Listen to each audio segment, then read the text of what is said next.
Rabies is a neurotropic virus that attacks the central nervous system within mammals.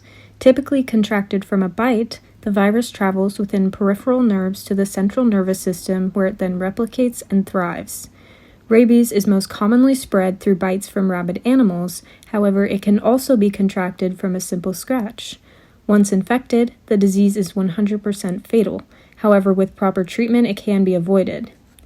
Once the virus reaches the central nervous system, several severe side effects may occur, which, according to Cleveland Clinic, include seizures, hallucinations, and paralysis, and finally death.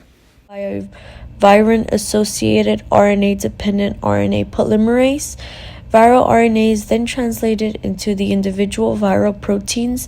Replication then occurs with synthesis of positive-stranded RNA templates for the production of progeny negative-stranded RNA. The current rabies vaccine works by using the virus and altering its pathogen profiles. This then causes the immune system to respond to the threat and fight the virus while also not causing harm. Do not interact with it.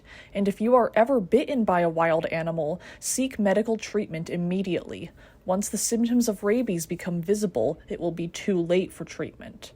Currently, vaccines are the only true prevention and treatment for rabies. If you suspect that you have been exposed to rabies, a doctor will give you post-exposure vaccinations to prevent the development of the virus.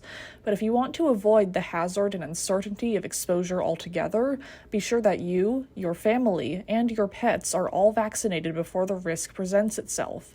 And even if your vaccination is up to date, you should still seek immediate medical attention in the event of potential exposure. Remember, when it comes to rabies, it's always better to be safe than sorry.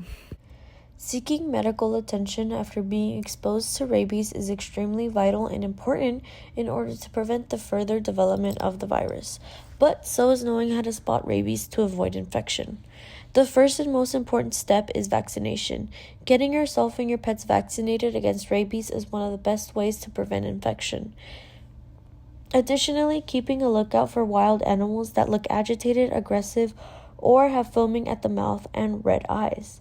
Even simply noticing wild animals that usually avoid humans, not being afraid of them, can be a warning sign that the animal has rabies, as oftentimes they lose fear of humans when they are infected with this virus. So, now that you know what rabies is, why it occurs, and how it occurs, how can you help yourself and your pets prevent against this virus?